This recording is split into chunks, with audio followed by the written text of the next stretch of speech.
Assalamualaikum warahmatullahi wabarakatuh.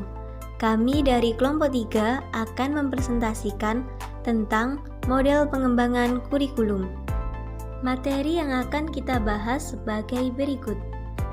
Pengembangan kurikulum adalah perencanaan kesempatan-kesempatan belajar yang dimaksudkan untuk membawa siswa ke arah perubahan-perubahan yang diinginkan dan menilai hingga mana perubahan-perubahan itu telah terjadi pada siswa.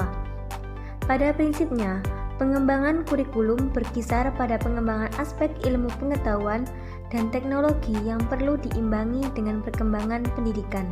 Model pengembangan kurikulum merupakan suatu alternatif prosedur dalam rangka mendesain, menerapkan, dan mengevaluasi suatu kurikulum.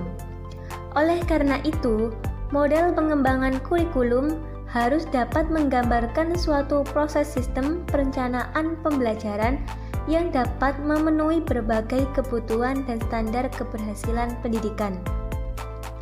Model pengembangan kurikulum memiliki karakteristik yang sama yang mengacu berbasis pada tujuan yang akan dicapai dalam kurikulum tersebut, seperti alternatif yang menekankan pada kebutuhan mata pelajaran, peserta didik, penguasaan kompetensi suatu pekerjaan, kebutuhan masyarakat, dan permasalahan sosial.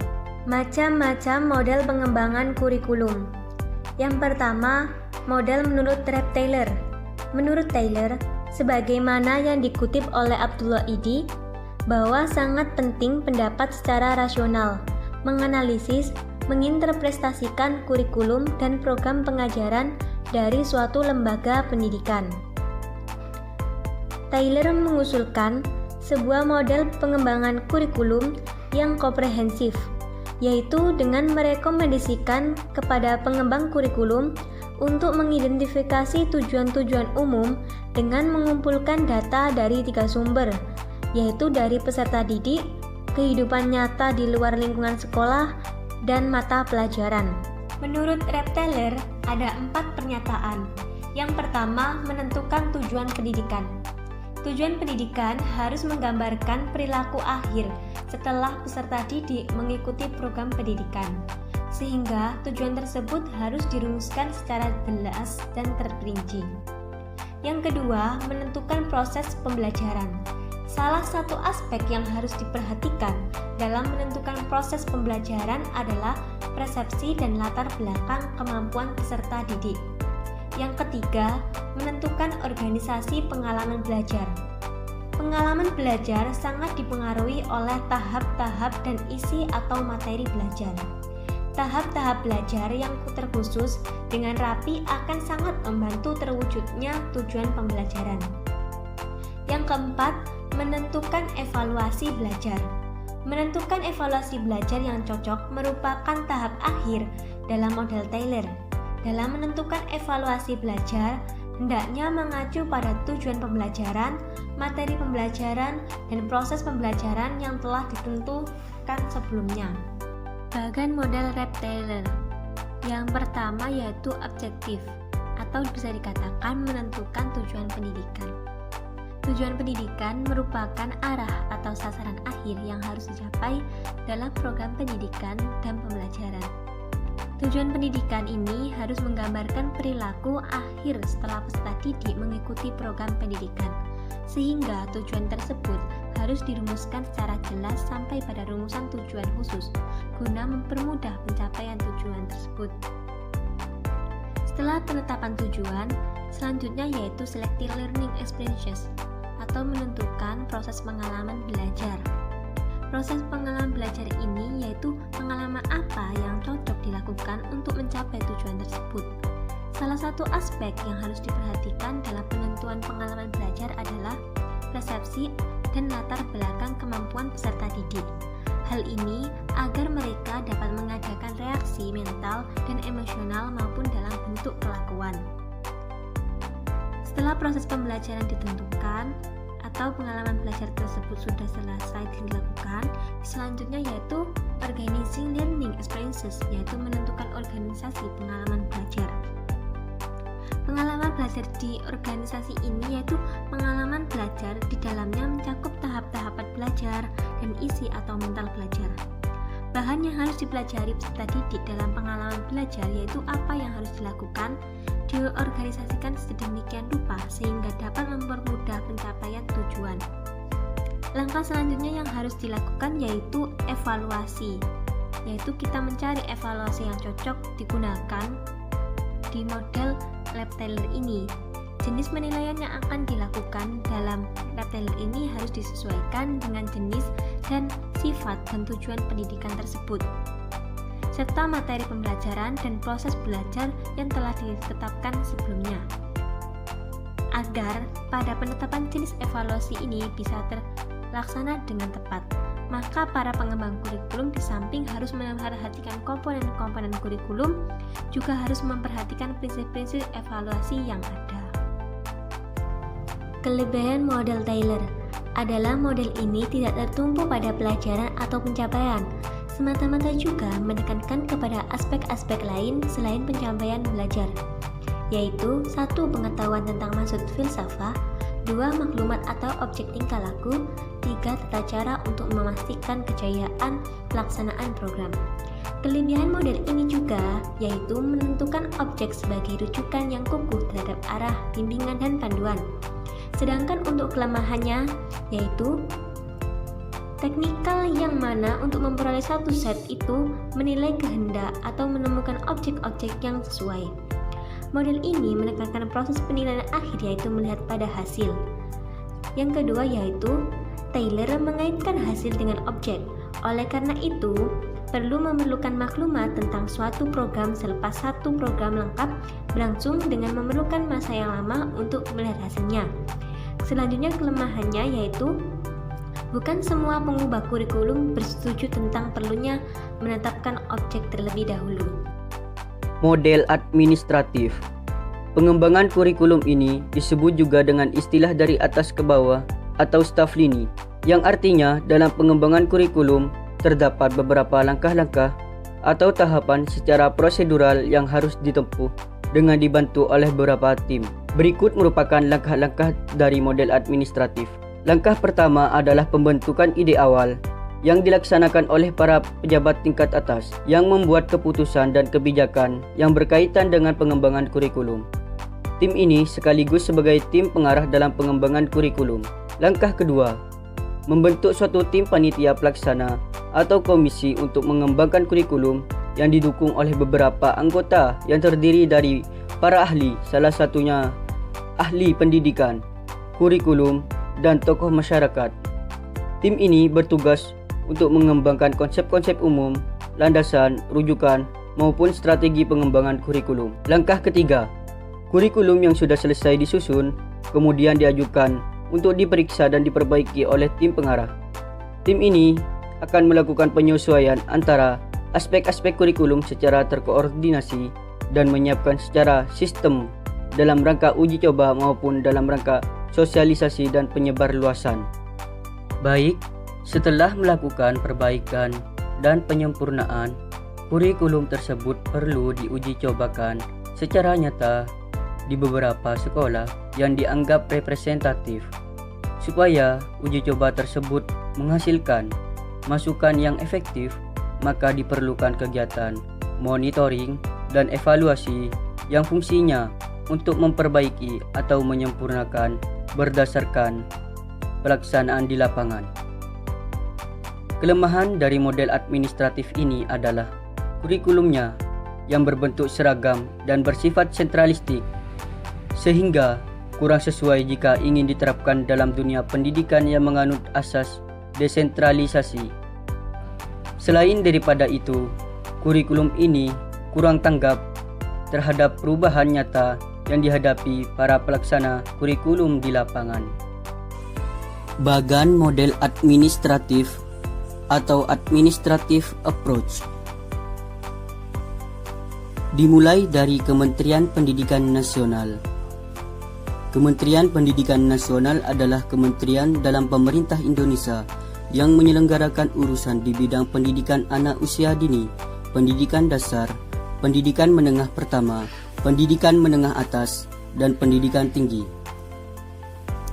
yaitu menggagas ide pengembangan kurikulum dan mengembangkan kurikulum baru. Kemudian, mensosialisasikan kurikulum baru kepada Kementerian Pendidikan Provinsi.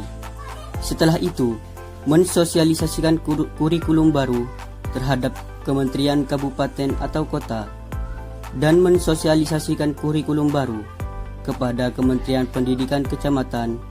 Kemudian yang terakhir, mensosialisasikan kurikulum baru kepada guru dan setelah itu melaksanakan kurikulum baru. Model Hilda Tabah. Pengembangan kurikulum Hilda Tabah adalah model yang memodifikasi model dasar Tyler. Adapun langkah-langkah dalam proses pengembangan kurikulum Hilda Tabah adalah sebagai berikut. 1. Diagnosis of needs. Diagnosis of needs merupakan langkah pertama yang terpenting dalam menentukan kurikulum apa yang seharusnya diberikan kepada peserta didik. Karena latar belakang siswa sangatlah beragam, maka perlu untuk mendiagnosa perbedaan, kekurangan, dan variasi dalam latar belakang tersebut. Menurut Tabah, sebagaimana yang dikutip oleh Abdullah Idi, bahwasannya mendiagnosis kebutuhan anak didik merupakan hal pertama yang sangatlah penting. 2. Formulation of objective.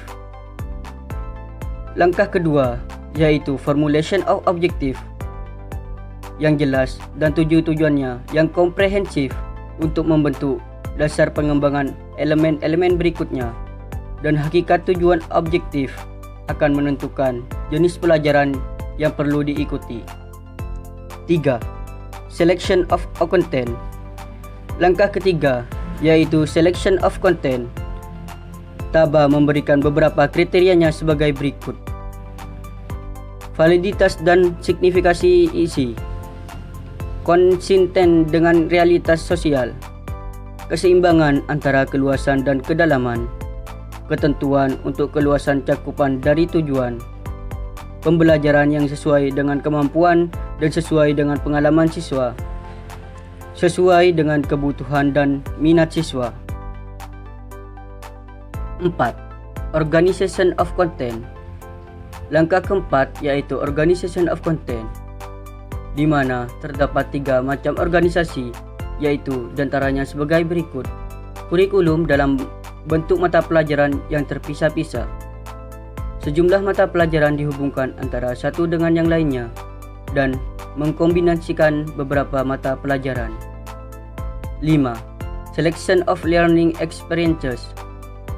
Pada langkah kelima yaitu selection of learning experiences, Ella Yuliawati sebagaimana yang diikuti oleh Arifin memberikan kriterianya yang perlu dicermati sebagai berikut, yaitu validitas dapat diterapkan di sekolah, kelayakan dalam hal waktu, kemampuan guru, fasilitas sekolah dan pemenuhan terhadap harapan masyarakat, optimal dalam mengembangkan kemampuan peserta didik, memberikan peluang untuk memberikan berpikir rasional dan memberikan peluang pengembangan kemampuan peserta didik sebagai individu dan anggota masyarakat.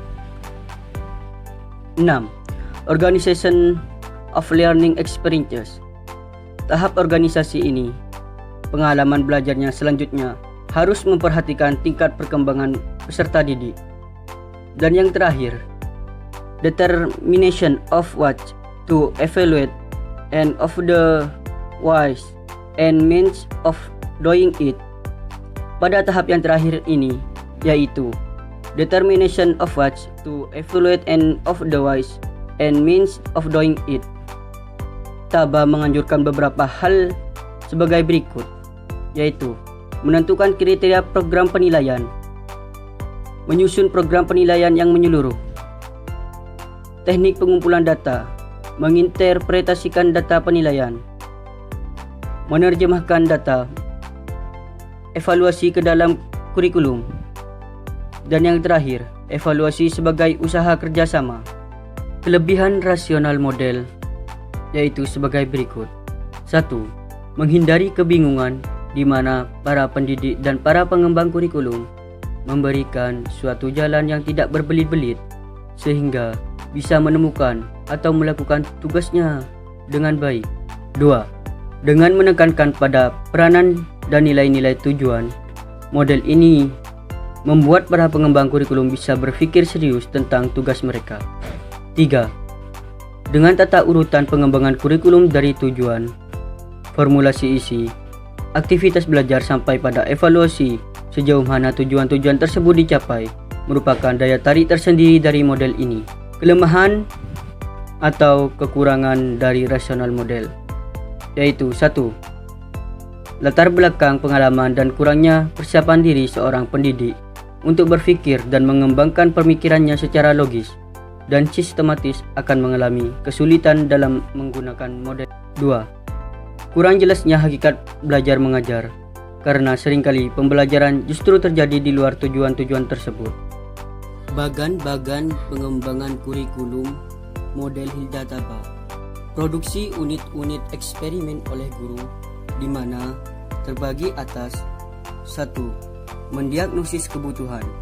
Pada langkah ini, pengembangan kurikulum memulai dengan menentukan kebutuhan-kebutuhan siswa melalui diagnosis tentang berbagai kekurangan dan perbedaan latar belakang siswa. 2. Merumuskan tujuan-tujuan. Setelah kebutuhan-kebutuhan siswa didiagnosis, selanjutnya para pengembang kurikulum merumuskan tujuan. 3. Memilih isi. Pemilihan isi kurikulum sesuai dengan tujuan merupakan langkah berikutnya. Pemilihan isi buku didasarkan kepada tujuan yang harus dicapai sesuai dengan langkah kedua, akan tetapi juga harus mempertimbangkan segi validitas dan kebermaknaannya untuk siswa. 4. Mengorganisasikan isi. Berdasarkan hasil seleksi, selanjutnya isi kurikulum yang telah ditentukan itu disusun urutannya sehingga tampak pada tingkat atau kelas berapa sebaiknya kurikulum itu diberikan. 5. Memilih pengalaman belajar. Pada tahap ini ditentukan pengalaman-pengalaman belajar yang harus dimiliki oleh siswa untuk mencapai tujuan kurikulum. 6. Mengorganisasikan pengalaman belajar. Pengembang kurikulum selanjutnya menentukan bagaimana mengemas pengalaman belajar yang telah ditentukan ke dalam paket-paket kegiatan. Sebaiknya dalam menentukan paket-paket kegiatan, siswa diajak serta agar mereka memiliki tanggung jawab dalam melaksanakan kegiatan belajar. 7. Mengadakan evaluasi. Pada evaluasi ini, guru dapat menyeleksi berbagai teknik yang dapat dilakukan untuk menilai prestasi siswa, apakah siswa sudah dapat mencapai tujuan atau belum. Dan yang terakhir, menguji urutan keseimbangan isi kurikulum. Pengujian ini perlu dilakukan untuk melihat kesesuaian antara isi, pengalaman belajar, dan tipe-tipe belajar siswa. Kemudian selanjutnya diturunkan ke menguji eksperimen, yaitu untuk memperoleh data dalam rangka menemukan kelayakan kegunaannya. Setelah itu, kemudian diturunkan mengadakan revisi dan konsolidasi, yaitu berdasarkan data yang diperoleh dalam uji coba. Kemudian setelah itu diturunkan untuk mengembangkan kerangka keseluruhan kurikulum, yaitu mengimplementasikan kurikulum di mana dipersiapkan oleh guru yang akan melaksanakan di lapangan dan dipersiapkan juga fasilitas dan anak-anak sesuai dengan kebutuhan kurikulum. Model Piagam System. Ada 5 langkah dalam pengembangan kurikulum ini. Yang pertama, menetapkan area atau ruang lingkup. Yang kedua, menetapkan personalia. Yang ketiga, menentukan langkah dan prosedur pengembangan kurikulum. Yang keempat, implementasi kurikulum. Dan yang terakhir, evaluasi kurikulum. Langkah yang pertama, menetapkan arena atau lingkup wilayah yang akan dicakup oleh kurikulum tersebut, seperti sekolah, kecamatan, kabupaten, provinsi, dan negara. Pentahapan area ini ditentukan oleh wewenang yang dimiliki oleh pengambil kebijakan dalam pengembangan kurikulum. Yang kedua yaitu menetapkan personalia, yaitu siapa saja yang turut serta terlibat dalam pengembangan kurikulum. Ada 4 kategori yang turut berpartisipasi, antara lain para ahli pendidikan atau kurikulum yang ada pada pusat pengembangan kurikulum. Yang kedua, para ahli pendidikan dari perguruan tinggi atau sekolah dan guru-guru terpilih. Yang ketiga, para profesional dalam sistem pendidikan. Dan yang keempat, profesional lain dari tokoh-tokoh masyarakat.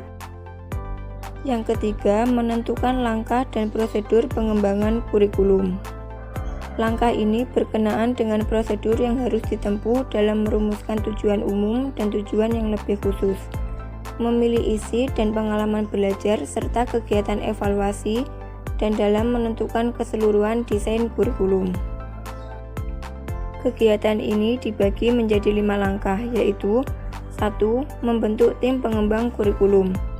Yang kedua, mengadakan penilaian atau penelitian terhadap kurikulum yang ada atau yang sedang digunakan. Yang ketiga, studi penjajakan tentang kemungkinan penyusunan kurikulum baru. Yang keempat, merumuskan kriteria bagi penentuan kurikulum baru. Yang kelima, menyusun dan menuliskan kurikulum baru.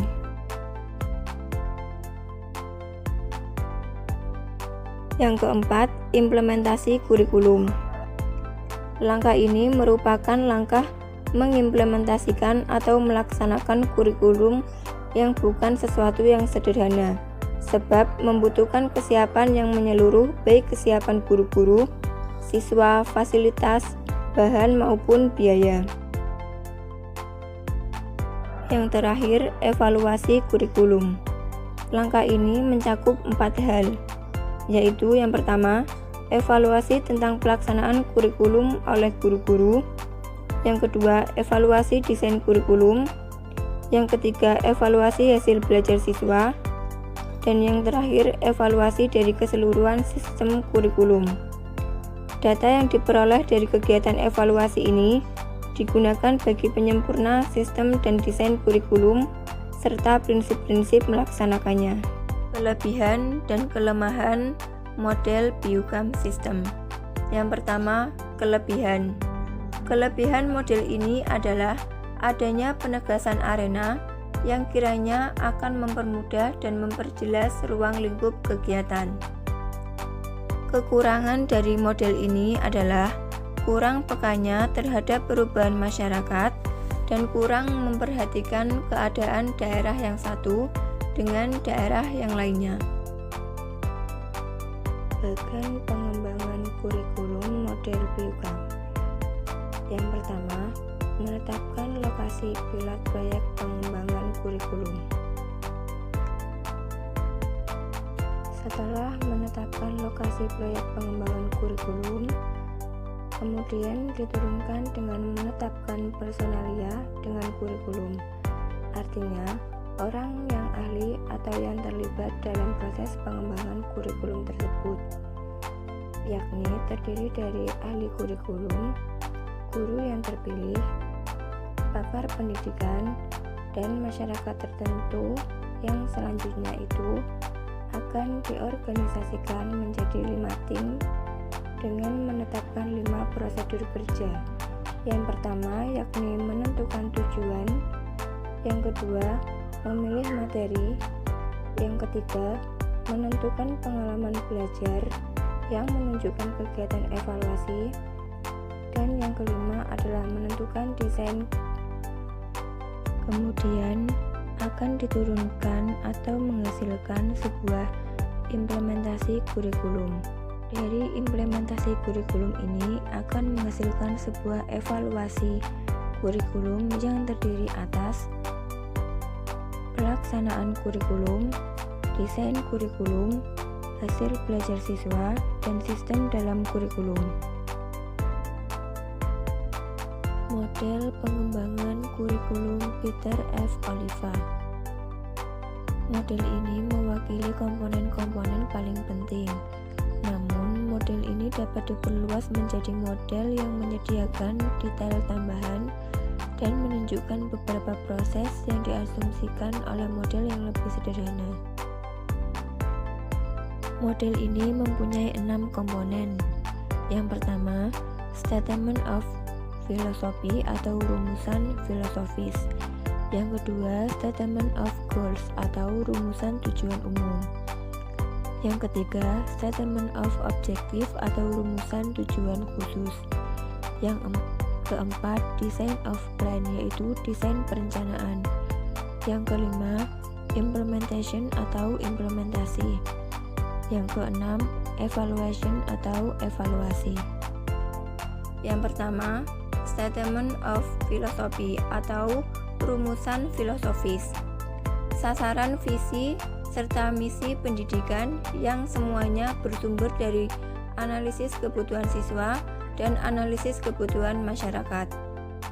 Yang kedua adalah statement of goals, yaitu rumusan tujuan umum. Analisis kebutuhan masyarakat di mana sekolah itu berada, kebutuhan siswa, dan dari disiplin ilmu yang harus diberikan oleh sekolah. Sumber kurikulum dapat dilihat dari komponen ini. Komponen ini berisi pernyataan-pernyataan yang bersifat umum dan sangat ideal. Ketiga adalah statement of objective atau rumusan tujuan khusus. Komponen ini sudah mengarah pada tujuan yang lebih khusus yang didasarkan pada kebutuhan seperti yang tercantum pada komponen 1 dan komponen 2. Yang keempat adalah design of plan, yaitu desain perencanaan. Mengkoordinasikan rancangan dan mulai menjabarkan kurikulum dalam bentuk perumusan tujuan umum dan tujuan khusus pembelajaran. Menetapkan strategi pembelajaran yang dimungkinkan dapat mencapai tujuan. Dan studi awal tentang strategi dan teknik penilaian yang akan digunakan. Yang kelima adalah implementation atau implementasi, yaitu mengimplementasikan strategi umum, pengembangan kurikulum untuk menyempurnakan alat atau teknik penilaian. Terakhir adalah evaluation atau evaluasi, yaitu dilakukan evaluasi terhadap pembelajaran dan evaluasi kurikulum. Kelebihan dan kekurangan model Oliva. Yang pertama, kelebihan. 1.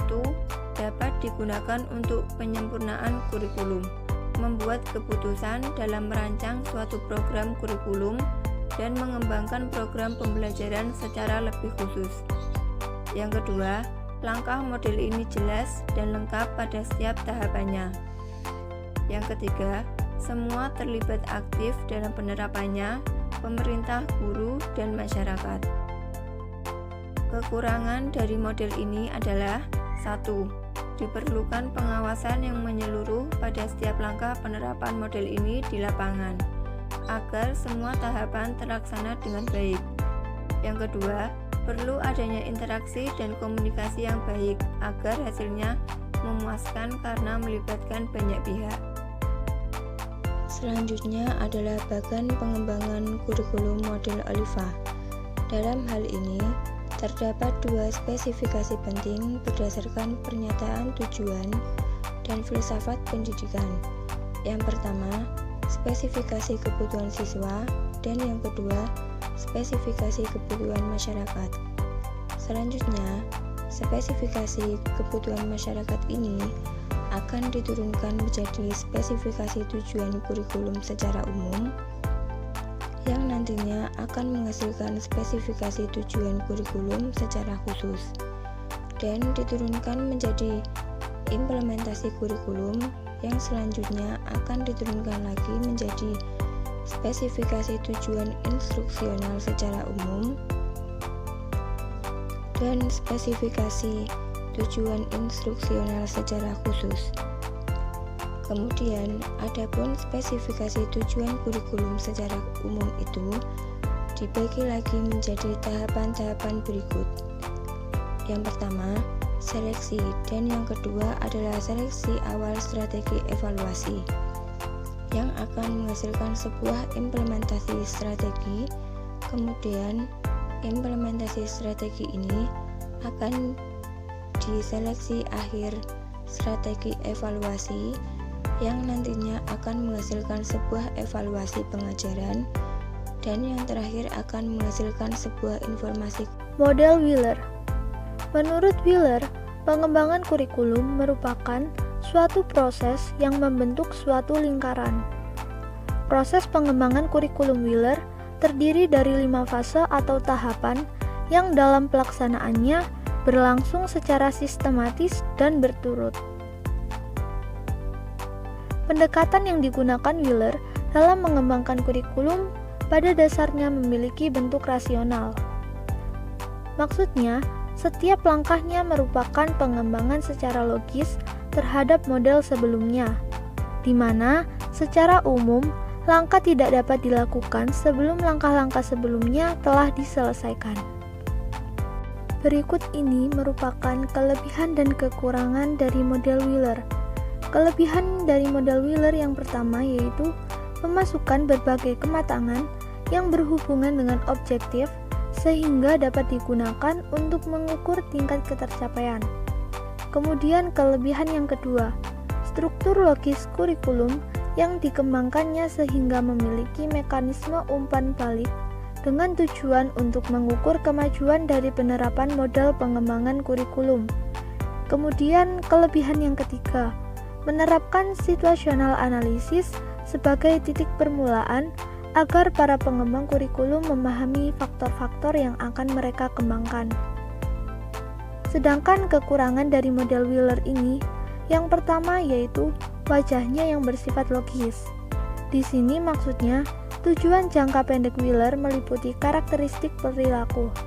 Perilaku memiliki banyak tujuan keuntungan jika diterapkan untuk merancang kurikulum, akan tetapi memiliki batasan dalam pelaksanaannya. Contohnya, bagaimana seseorang bisa mengukur meningkatnya siswa dalam menulis. Kemudian kekurangan yang kedua, pengaplikasiannya. Model Wheeler ini kurang prosedur antara mengorganisir dan mengintegrasikan konten pengalaman belajar dan evaluasi. Wheeler menawarkan 5 langkah-langkah jika dikembangkan dengan logis dan temporer akan menghasilkan suatu kurikulum yang efektif. Di antaranya yang pertama, selection of aims, goals, and objective atau seleksi maksud, tujuan, dan sasarannya. Dalam hal ini, tujuan umum dapat berupa tujuan yang bersifat normatif yang mengandung tujuan filosofis atau aim atau tujuan pembelajaran yang bersifat praktis atau goals. Sedangkan yang menjadi tujuan khusus yaitu tujuan yang bersifat spesifik dan observable atau objektif, yaitu suatu tujuan pembelajaran yang mudah diukur ketercapaiannya. Kemudian, langkah yang kedua, selection of learning experience to help achieve these aims, goals, and objective atau seleksi pengalaman belajar untuk membantu mencapai maksud, tujuan, dan sasarannya. Menentukan pengalaman belajar di sini mungkin dapat dilakukan oleh siswa untuk mencapai tujuan yang telah dirumuskan dalam langkah pertama. Yang dimaksud dengan pengalaman belajar adalah segala aktivitas siswa dalam berinteraksi dengan lingkungannya. Langkah yang ketiga yaitu selection of content through which certain types of experience may be offered, atau seleksi isi melalui tipe-tipe tertentu dari pengalaman yang mungkin ditawarkan.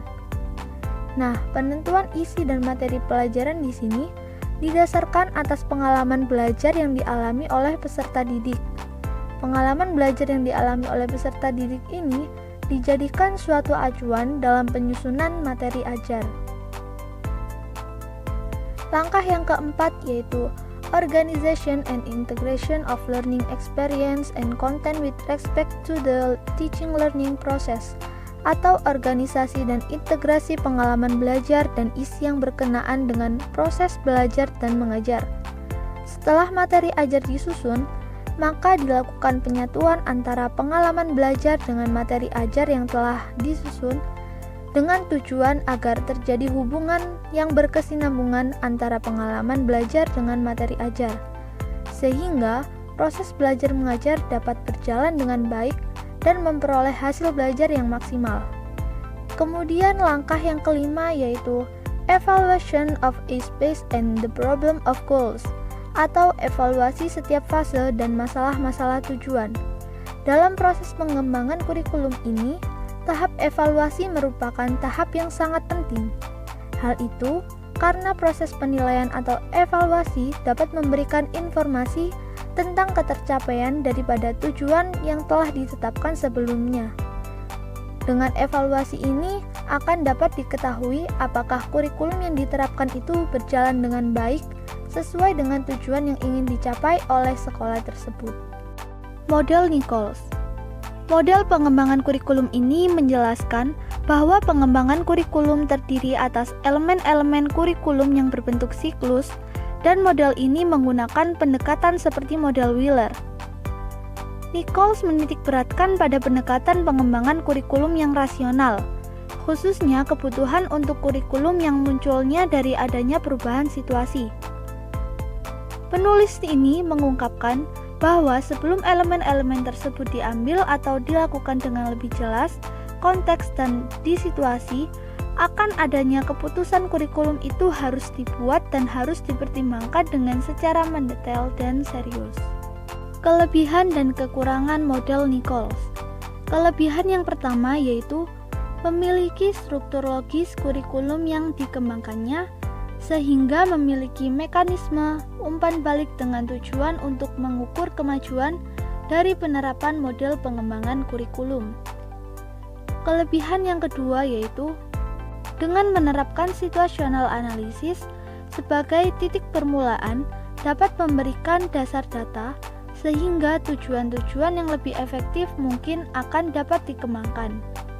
Kelebihan yang ketiga, melihat berbagai elemen kurikulum sebagai asal yang terus-menerus sehingga dapat menanggulangi situasi-situasi baru dan mempunyai konsekuensi untuk bereaksi terhadap perubahan situasi. Sedangkan kelemahan dari Nichols yaitu karena model ini memiliki beberapa kesamaan dengan rasional model, maka kelemahan yang dimiliki oleh model ini pun hampir sama dengan yang telah diuraikan sebelumnya.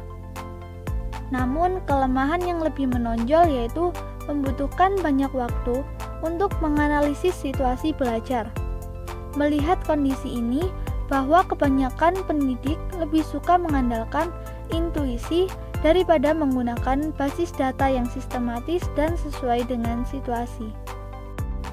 Terdapat 5 langkah-langkah atau tahapan yang diperlukan dalam proses pengembangan secara kontinu dalam model pengembangan Nichols. Yang pertama yaitu situational analysis atau analisis situasional. Masuknya fase analisis situasi ini merupakan suatu yang disengaja untuk memaksa para pengembang kurikulum lebih responsif terhadap lingkungan dan secara khusus dengan kebutuhan anak didik.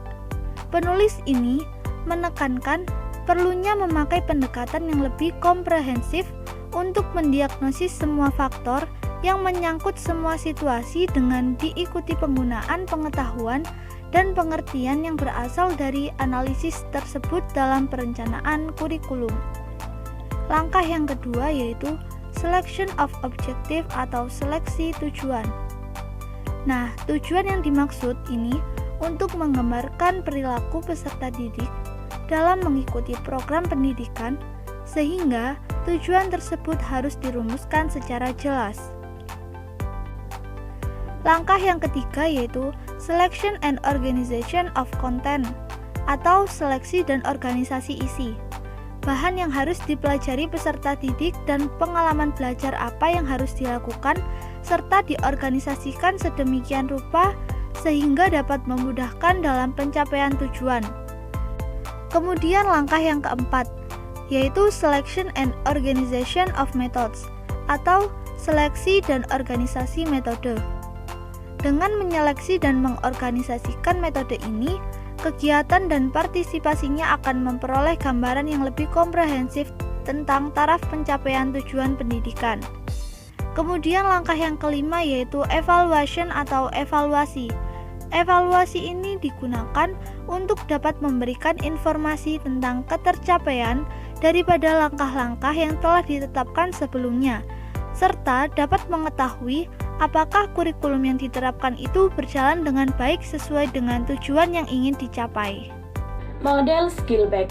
Malcolm Skillback Direktur Pusat Pengembangan Kurikulum Australia, mengembangkan suatu interaksi alternatif atau model dinamis bagi suatu interaksi alternatif atau model dinamis bagi model proses kurikulum.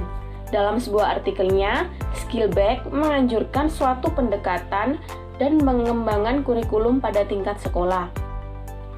Model dinamis atau interaktif, dynamic or interactive models, menetapkan pengembangan kurikulum harus mendahulukan suatu elemen kurikulum dan memulainya dengan suatu dari urutan yang telah ditentukan dan dianjurkan oleh model rasional. Adapun kelebihan dari model ini adalah yang pertama, memiliki prosedur yang lebih realistis dan fleksibel untuk pengembangan kurikulum, khususnya dari sudut pandang guru atau pendidik yang tentunya memiliki tugas yang banyak.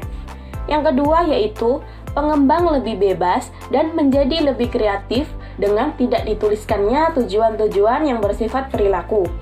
Sedangkan kelemahan dari model pengembangan ini adalah yang pertama, dalam pelaksanaannya akan cukup membingungkan karena pendekatannya yang tidak sistematis sehingga akan memunculkan hasil yang kurang memuaskan. Yang kedua yaitu kurangnya penekanan dalam menempatkan pembangunan dan penggunaan objektivitas serta petunjuk-petunjuk yang diberikan. Yang ketiga yaitu dengan tidak mengikuti susunan yang logis dalam pengembangan kurikulum, para pengembang hanya membuang-buang waktu sehingga kurang efektif dan efisien. Bagan model Skillback. Yang pertama yaitu analisis situasi. Analisis situasi ini bertujuan untuk mengumpulkan informasi yang mencakup jenis dan bentuk kegiatan, pihak yang terlibat, tindakan dan strategi dalam melaksanakan program. Langkah yang kedua yaitu merumuskan tujuan. Rumusan yang luas mengenai hasil-hasil yang diinginkan. Langkah yang ketiga yaitu membuat program. Program ini berdasarkan dari hasil analisis situasi dan perumusan tujuan. Langkah yang keempat yaitu interpretasi dan implementasi. Interpretasi ini menjelaskan atau memberikan gambaran tentang program yang dilanjutkan dengan implementasi yang merupakan pelaksanaan dari program yang sudah disusun secara matang. Langkah yang kelima yaitu monitoring, umpan balik, asesmen dan rekonstruksi. Monitoring di sini yaitu melakukan pemantauan. Pemantauan ini akan menghasilkan umpan balik atau feedback untuk mengetahui program ini berhasil atau tidak. Selanjutnya dilanjutkan dengan asesmen. Asesmen ini adalah upaya untuk mendapatkan data atau informasi seberapa baik kinerja. Dan yang terakhir yaitu rekonstruksi. Rekonstruksi ini adalah penyusunan kembali dari bahan yang ada. Model Seiler. Model ini membentuk proses perencanaan kurikulum. Untuk mengerti model ini, kita harus menganalisa konsep kurikulum dan konsep rencana kurikulum mereka. Kurikulum menurut mereka adalah sebuah rencana yang menyediakan kesempatan belajar bagi orang yang akan dididik. Model ini menunjukkan bahwa perencana kurikulum mulai dengan menentukan atau menetapkan tujuan sasaran pendidikan yang khusus dan utama yang akan mereka capai. Seiler, Alexander, dan Lewis mengklasifikasi serangkaian tujuan ke dalam 4 bidang kegiatan di mana pembelajaran terjadi, yaitu perkembangan pribadi, kompetensi sosial, keterampilan yang berkelanjutan, dan spesialisasi.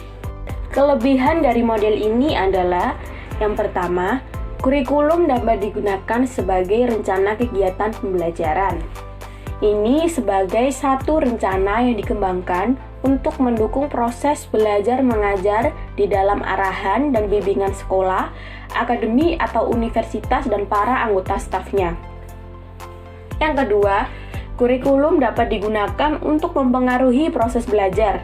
Proses belajar di sini baik yang berlangsung di kelas, di halaman, maupun yang ada di luar sekolah seperti di lingkungan masyarakat. Yang ketiga, kurikulum dapat digunakan sebagai tujuan hasil pembelajaran, menempatkan kekuatan-kekuatan fundamental yang peka sekali karena hasil yang diinginkan tidak hanya sangat mempengaruhi bentuk kurikulum, tetapi memberikan arah dan fokus untuk seluruh program pendidikan. Yang keempat, kurikulum dapat digunakan sebagai hasil belajar. Semua rencana hasil belajar yang merupakan tanggung jawab sekolah adalah kurikulum, maka belajar yang diharapkan dapat tercapai. Yang kelima, kurikulum dapat digunakan sebagai evaluasi pembelajaran. Ini ditujukan untuk melakukan evaluasi terhadap belajar siswa maupun keefektifan kurikulum dan pembelajaran. Yang keenam, kurikulum merupakan pengalaman belajar. Pengalaman belajar bagi siswa dan pedoman penyelenggaraan kegiatan belajar mengajar bagi semua pihak di sekolah, sehingga siswa dapat berkembang untuk mencapai tujuan pendidikan. Kekurangan dari model ini adalah yang pertama, ketidakrelevansinya pendidikan dengan kurikulum yang berkaitan dengan tujuan tuntutan di era modern. Yang kedua, adanya masalah mutu pendidikan yang berkaitan dengan peningkatan aspek pendidikan demi menghasilkan lulusan yang berkualitas sesuai dengan kurikulum yang diajarkan. Yang ketiga, terdapat kesenjangan efisiensi antara terselenggaranya pembelajaran dengan menggunakan kurikulum tersebut yang berkaitan dengan usaha memanfaatkan kesempatan dalam proses pendidikan. Bagan model Sailer. Langkah yang pertama yaitu perancangan kurikulum. Perancangan kurikulum di sini adalah untuk menentukan tujuan utama beserta cara-cara untuk mencapai tujuan. Langkah kedua yaitu implementasi kurikulum.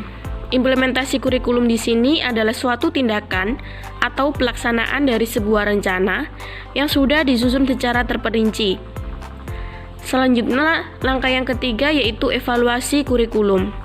Evaluasi kurikulum ini adalah kegiatan sistematis untuk menilai rancangan, implementasi, produk, dan dampak suatu kurikulum. Demikian tadi presentasi dari kelompok kami. Kurang lebihnya kami mohon maaf. Sekian, terima kasih. Wassalamualaikum warahmatullahi wabarakatuh.